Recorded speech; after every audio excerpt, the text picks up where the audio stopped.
ডেকে নিচ্ছি হুমায়রা বিনতে বেলালকে।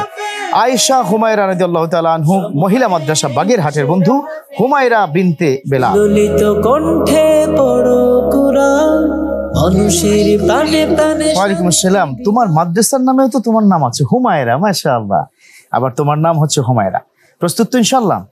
আশা করি তুমি ভালো করবে, দোয়া রইল তোমার জন্য। সময়ের সেরা হাফেজ। আউযু বিল্লাহি মিনাশ শাইতানির রাজীম। বিসমিল্লাহির রহমানির রহিম। وإن من شيعته لإبراهيم. أعوذ بالله من الشيطان الرجيم. بسم الله الرحمن الرحيم. وإن من شيعته لإبراهيم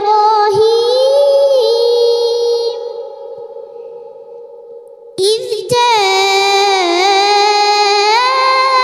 ربه بقلب سليم إذ قال لأبيه وقومه ماذا تعبدون أئفكا آلهة دون الله تريدون فما ظنكم برب العالمين فنظر نظرة في النجوم فقال إني سقيم فتولوا عنه مدبرين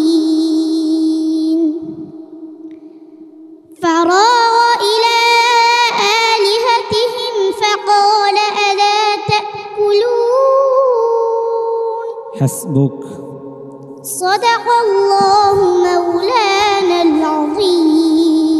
সময়ের মাশাআল্লাহ, সেরা হুমায়রা হাফেজ। বিনতে বেলাল কি চমৎকার করে ছোট্ট ছোট্ট কণ্ঠে এত সুন্দর তেলাওয়াত আমরা শুনলাম। যিনি প্রশ্ন করেছেন বিচারক প্যানেল থেকে, আপনি যদি একটু বলতেন।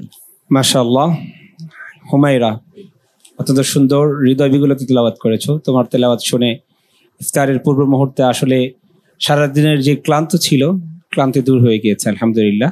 তোমার জন্য ছোট্ট একটু কারেকশন হলো, কলকলার হরফ ছাড়া যে হরফগুলোতে সুকুন আছে, এই হরফগুলোতে কলকলা যদি না করো, তোমার তেলাওয়াত আরো বিশুদ্ধ হবে এবং আরো সুন্দর হবে। অনেক অনেক বেশি দোয়া রইলো। আল্লাহ রাব্বুল আলামিন তোমাকে অনেক দূর পর্যন্ত এগিয়ে নিয়ে যাবেন ইনশাআল্লাহ। মুফতি ওলিউল্লাহ পাটোয়ারি, প্লিজ। আমি কি বলবো, আমি কিংকর্তব্য বিমূঢ় হয়ে গিয়েছি। এত মনোমুগ্ধকর তেলাওয়াত এই ছোট্ট মা তেলাওয়াত করলো। আমারও মেয়ে আছে, আমি নিয়ত করে ফেলেছি ওরা হাফেজ বানাবো। আল্লাহ কবুল করুন। সময়ের সেরা হাফেজ এই 2025 অনুষ্ঠানকে আমি আন্তরিক অভিনন্দন জানাচ্ছি, মোবারকবাদ জানাচ্ছি। হয়তো আমরা কিয়ামতের ময়দানে বলতে পারবো যে আমরা যত গুনাহ করেছি এই প্রোগ্রামের উসিলায়, এই মায়েদের উসিলায় আমাদেরকে মাফ করুন। আমিন আমিন, মাশাআল্লাহ। তোমার জন্য অনেক শুভকামনা হুমায়রা, মা তোমাকে আল্লাহ কবুল করুক। আমিন আমিন, আল্লাহু আকবার, আল্লাহু আকবার। হুমায়রা বিনতে বেলাল, এই যে ছোট্ট মানুষটি, তুমি তো সবার দিল জয় করে নিয়েছো। হ্যাঁ, তবে আরো ভালো করতে হবে। ঠিক আছে আম্মু, তোমার জন্য শুভকামনা রইল। সময়ের সেরা হাফেজ। প্রিয় দর্শক, এটাই হচ্ছে কোরআনের মুজিজা। ইতিমধ্যে আমাদের মুফতি ওলিউল্লাহ পাটোয়ারি তিনি তার চোখের পানি ছেড়ে দিয়েছেন। কিসের জন্য? কোরআনের জন্য। কোরআনের কণ্ঠ, কোরআনের যে শ্রুতি মধুরতা তার হৃদয় ছুঁয়ে গেছে। ইভেন তিনি সিদ্ধান্ত গ্রহণ করেছেন, তার একটি মেয়ে আছে, সেই মেয়েকে তিনিও হাফেজা বানাবেন। এই একই সিদ্ধান্ত প্লিজ আপনারা যারা চ্যানেল 24 দেখছেন আপনারাও কিন্তু গ্রহণ করবেন। সেই প্রত্যাশায়